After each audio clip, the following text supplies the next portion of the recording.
Les cours de promenade se transforment en plage et les détenus, au sein dénudés, s'allongent sur l'herbe en induisant leurs corps respectifs, caramélisés par le soleil, d'huile d'amande douce.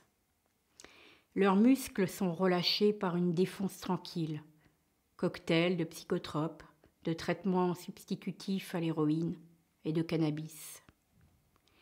Plongées dans une espèce de faux sommeil, ces filles lascives s'enfoncent dans leurs draps de bain moelleux, sortis à l'occasion avec un polar qu'elles n'auront pas la force mentale d'ouvrir. Une très coquette et très plantureuse conseillère municipale d'une 50aine d'années, attirée là pour abus de biens sociaux, fait circuler son brumisateur aux magiques gouttelettes. Les filles noires se protègent du soleil sous les arbres. Une jeune africaine de 19 ans se livre à un happening.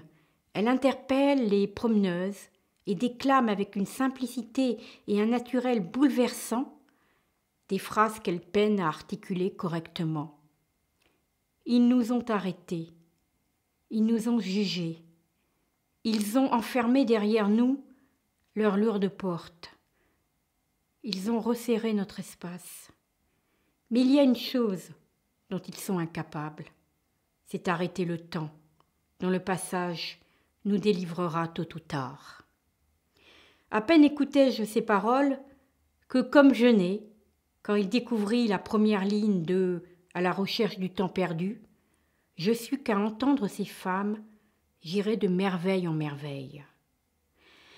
Le dimanche est aussi sacré, on ne saurait y déroger, parce que les pique-niques y sont permis. Les détenus rivalisent en mets faits maison.